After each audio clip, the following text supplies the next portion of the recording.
Another day, another ranking. The hexes are up this time. If you don't know what the hexes are, these are a spell category similar to things like sorceries, miracles, or incantations, but these ones tend to be your dark damaging spells. Now, Dark Souls 2 is technically the only game that has a hex spell type, but as I did with the pyromancy and miracle video, we can actually make up our own category for the other games. Now, if I were to compare my hex marathon to the other spell marathons I did, Hex's runs made for the most challenging of the bunch. On average, they're just not as good. Anyway, as always, this is going to be a PvE based list. Starting off at the bottom, we have Elden Ring Hexes. Now yes, Elden Ring doesn't have a Hexes category, nor do they have dark damage, so what do we classify them as? And that would be Death and Magma Sorceries. The reason being is that the game literally titles them as such in the item descriptions, which actually is still pretty consistent with the other games as Faith Intelligence spells tend to be hexes.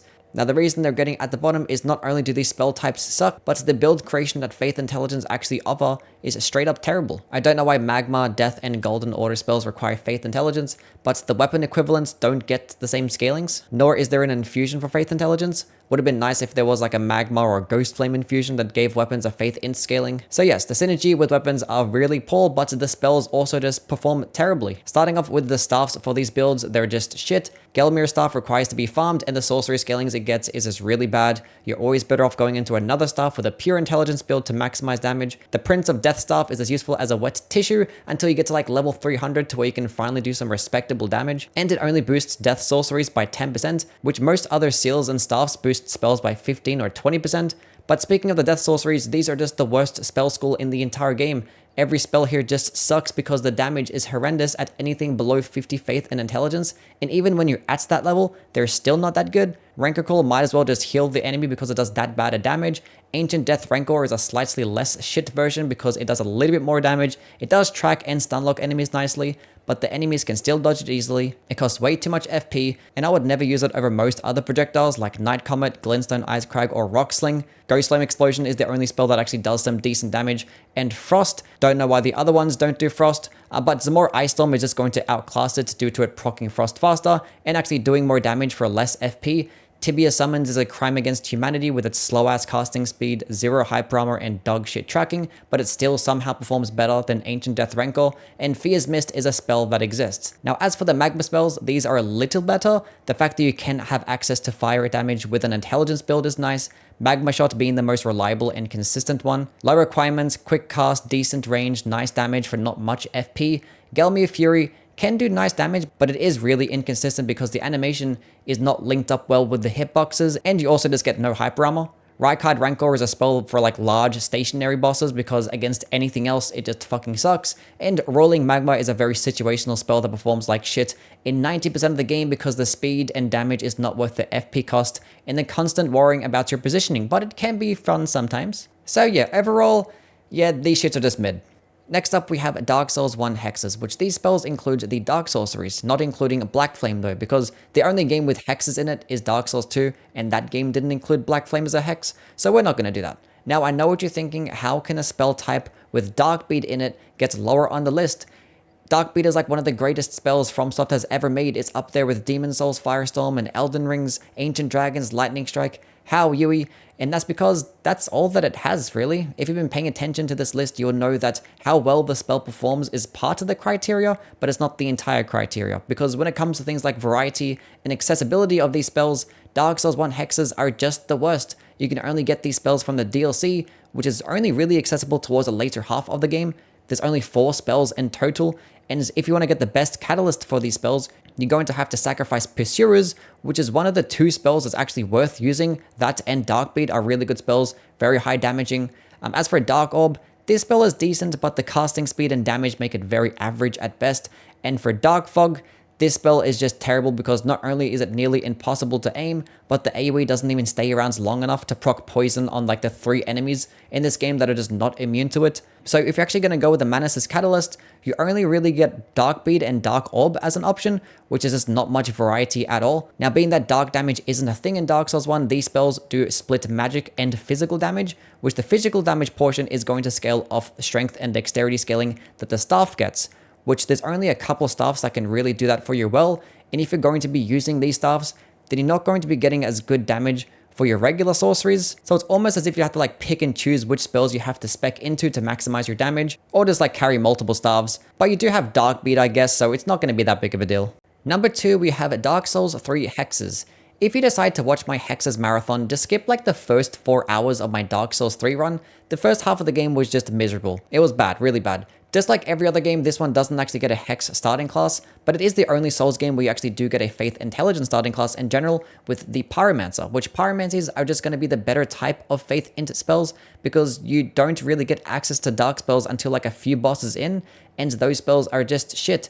It's only really when you get to about 40% of the way through the game at Irithyll where you really start to get some good spells. Doria's Gnawing is actually one of the best spells in the entire game because it does decent damage for only 20 FP and does 210 bleed buildup. That means you could probably proc bleed on like every single boss in 2 hits. So going against bosses with larger health pools, this is going to be the best spell to use.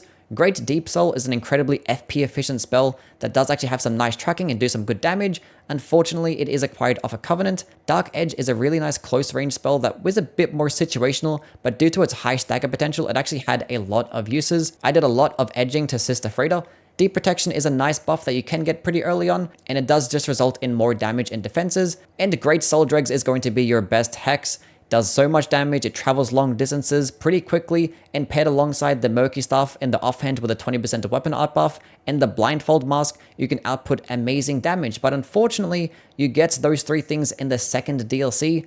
Now, as for the rest of the spells, they're just not that good. Dark Blade is the worst buff in the entire game because not only is Dark Damage the worst damage type, but it only scales off Faith, so your damage is just going to be terrible. Affinity costs way too much FP and does bad damage. The spells like Atonement, Dead Again, and Vow of Silence, even Life Hunt Scythe, they're just extremely situational and borderline useless in PvE. Now, being that the game doesn't technically have hexes as all the dark spells fall under miracles and sorceries, you'd think these spells would have good synergy with those spell types, but the thing is, in this game, the spells don't just scale off your spell buff, they also scale off particular stats. So lightning spells will only scale off Faith, magic spells are only scale of intelligence, and dark or fire spells will only scale off Faith and intelligence. So being that you actually need to have both int and faith to actually do good damage with dark spells, it's just going to make the other spells do bad damage. Doesn't matter what catalyst that you do have. And being that you're using these 2 different types of spells, that means you have to level up both Chimes and a Talisman, which the good thing about having Chimes and Talismans means you do get access to more weapon art damage or health regen, and using Talismans is just like amazing in this game. It's definitely like the best casting tool out of all the Souls games because you can poise cast, which is really nice. So basically the worst thing about hexes in Dark Souls 3 is that they're not technically hexes. If these spells had their own spell category, that means they could be fleshed out way more, and you could also just not have to worry about switching rings back and forth for when you actually want to use miracles and sorceries at the same time. So even though the dark spells do have some nice variety and can be pretty fun, you're just better off using any other category or spells because they're just much more optimized. The number 1 game that has the best hexes would go to Dark Souls 2. Who would have thought? The only game that actually has hexes actually has the best version of them. Crazy concept, right? But I actually want to start off by saying that these are overrated. I don't know why everyone thinks these are the most broken thing in the game. Miracles and Dark Souls 2 are better. I don't care what anybody says. Less spell slots. They tend to actually travel further. Better stuff for AoE. Lightning damage is the better damage type. Better support spells. You don't have to worry about wasting souls just to do some good damage. Or have to level up a staff and a chime to use all the spells too. The only thing that hexes have over miracles is that they just have more casts. But if you're stacking up on items to refill spells, or do what I did and use the attunement glitch for more casts, then you're going to have a way better time with the miracles, which I guess the fact that I used the glitch probably skews my opinion a little bit, but I'm still going to stand strong on that take. But to compare these hexes to the rest, they're just going to be better due to a lot of them just being accessible very early on. Unfortunately, you don't get a Faith into starting class, but you can get Dark Orb like right at the beginning of the game, and it can carry you from start to finish. The best staff is also acquired very early on, and as is getting the Dark Knight Stone, which I missed the concept of being able to infuse catalysts. Please bring that back. But you also get spells like Resonant and Great Resonant Soul, which I did just complain about the fact that it does cost souls to use, but once you get a bit into the playthrough, 500 souls per cast isn't that big of a deal. And even if it is hard to manage, then just sticking with the staff-based hexes is totally fine because you get things like Dark Hail, which is another nice projectile, Dark Fog, which procs poison, and poison in this game is just fucking broken. And once you get the requirements for Dark Greatsword, I definitely recommend using it. It's one of my favorite spells in the entire game. It does so much damage, quick cast, goes pretty far, and does bonus damage at point blank range. It's just so nice. I like it. Now, it's not going to do as much damage as something like Climax, which this spell does drain all of your souls with every single cast, but having at least 5k souls on hand mean that you're going to be doing some stupid damage, like really big damage. It even makes quick work of some of the DLC bosses. I just recommend stacking up on a bunch of soul packets, which can be annoying, but it's definitely worth it. Now, for the rest of the spells, they're either just meant for PvP, just really situational, or just mid, which like a lot of them are. Darkstorm, mid. Recollection, mid. Dark Dance, mid. Dead Again is like more situational. Scraps of Life is probably going to be your best AoE spell, but it's not going to be like a good boss damaging spell. So like you really don't have like the equivalent of like a Heavenly Thunder from hexes. But another annoying thing about these spells is how costly they are in terms of spell slots and requirements.